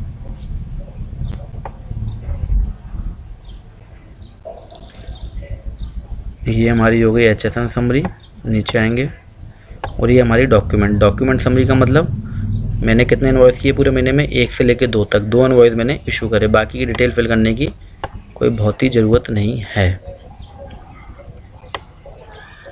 इसके बाद हम क्या करेंगे, इसको I acknowledge and submit. Would you like to submit, इसको प्रोसीड कर दो। मिला लिया ना, यहाँ तक की कहानी समझ में आ गई। कोई कहानी समझ में ना आ रही हो तो कृपया करके कमेंट बॉक्स में कमेंट कर दें, ठीक है। बाकी तो एक ही चीज़ बताना चाहूँगा, अगर मेरी एडवाइस मानना चाहते हो, अगर आप यूट्यूब पे मेरे को देख ही रहे हो, रिकॉर्ड करना सीखो खाली ट्रांजैक्शनों को, बेटर रिपोर्ट अपने आप बन जाती है। ये हमने क्या करा, इसको सबमिट कर दिया, पर अब ये फिर जीएसटी पोर्टल पे हमें थोड़ा सा टाइम यहाँ पे होल्ड करना पड़ेगा। Please check the status in some time. तो फिर हमें 10-5 मिनट के लिए यहाँ पर गैप देना पड़ेगा। देन उसके बाद हमको GST-1 फाइल करने का ऑप्शन यहाँ पे अपने आप इनेबल हो जाएगा। यहाँ हम क्लिक करेंगे और फाइल रिटर्न का ऑप्शन हो जाएगा अपने आप इनेबल।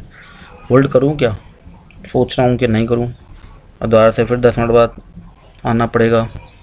हालांकि काम तो पूरा हो चुका है। GST-1 वैसे मैं पिछली रिटर्न में भी आपको फाइल करना ऑलरेडी सिखा चुका हूँ, तो मेरे को लगता नहीं है कि अब मुझे यहाँ पर क्लिक करके, यार मैं यहीं पे वीडियो को बंद करता हूँ, मेरे हिसाब से बहुत देर भी हो गई है। सो आप ये कहानी समझ लो कि इस तरीके से हमने GST-1 को सबमिट कर लिया। अभी क्या है कि 10 मिनट बाद दोबारा से आना पड़ेगा, उसके लिए 10 मिनट फिर होल्ड करो। बस आपको सिंपली क्या करना है, यहाँ पे क्लिक करोगे और फाइल रिटर्न वाले ऑप्शन पे आओगे, EVC का ऑप्शन आएगा, रिटर्न को फाइल कर दो। अगर रिटर्न फाइल करने का GST-1 का मेरा 5-6 पुराना वीडियो, 5-6 वीडियो पहले का एक वीडियो होगा, आई थिंक 5-6 या 7-8 वीडियो पहले का एक वीडियो होगा, जिसमें मैंने 3B और GST-1 दोनों फाइल करें। प्रोसेस वही होता है जो 3B में भी फाइल करा था, सेम वही प्रोसेस यहाँ पर हो जाएगा। बस EVC के द्वारा हमें फाइल करना है, मतलब OTP आएगा, इलेक्ट्रॉनिक वेरिफिकेशन कोड, OTP आएगा और फाइल कर देनी है, तो मेरा GST-1 भी फाइल हो जाएगा। अभी मैं इसको फाइल करूँगा, पर 10 मिनट बाद होगा तो मैं खुद ही कर लूँगा उसको फाइल। आपको यहाँ तक मैंने सिखाई दी है, पूरी कहानी सिखा दी। तो फटाफट से वीडियो को समअप कर लेते हैं और समझ लेते हैं आज क्या क्या हमने सीखा। सबसे पहले हमने GST की बेसिक नॉलेज सीख ली, इंपॉर्टेंट वर्ड्स जो यूज़ होते हैं वो सीख ली, टाइप ऑफ सप्लाई सीख ली हमने, GST regular dealer, composition dealer, CGST, interstate ये सब कुछ सीख लिया। टैक्स को कैसे कैलकुलेट किया जाता है ये सारा कुछ हमने सीख लिया। लाइव पेमेंट करना सीख लिया, लाइव पेमेंट की एंट्री करना सीख ली, एडजस्टमेंट की एंट्री ऑटोमेटिकली हो गई, how to operate GST portal ये भी सीख लिया। हालांकि मैं आपको एक चीज़ और सिखाने वाला था कि तेजगुन हेल्थ केयर में 2A में कैसे रिफ्लेक्ट होगा। ये अगर आपको सीखना है तो आप कमेंट बॉक्स में कमेंट करना भाई। अगर कमेंट आ गया ज़्यादा तो मैं आपको 2A GST तेजगुन हेल्थ केयर का, जिसका हमने GST-1 फाइल किया ना अपना श्रीनाथ एंटरप्राइजेस का, 2A को उसको माल बेचा था तेजगुन का, उसकी मैं आपको तेजगुन का पोर्टल ओपन करके दिखाऊंगा कि उसके 2A में कैसे रिफ्लेक्ट हुआ। तो इसके लिए आप कमेंट करना, तभी दिखाऊंगा, पहली बात। दूसरी बात, अगर इस जो जितना मटेरियल है इसका अगर आप PDF लेना चाहते हो तो कमेंट बॉक्स में अपनी ईमेल ID को कमेंट कर देना, तो वहाँ पर आपको सारे इसके PDF मिल जाएंगे। तो गाइज़ ये वीडियो देखने के लिए आपका बहुत बहुत धन्यवाद। इस वीडियो के अंदर हमने कंप्लीट GST कवर करा है, नेक्स्ट वीडियो में हम इनकम टैक्स कवर करेंगे। तो बहुत बहुत धन्यवाद आपका वीडियो देखने के लिए।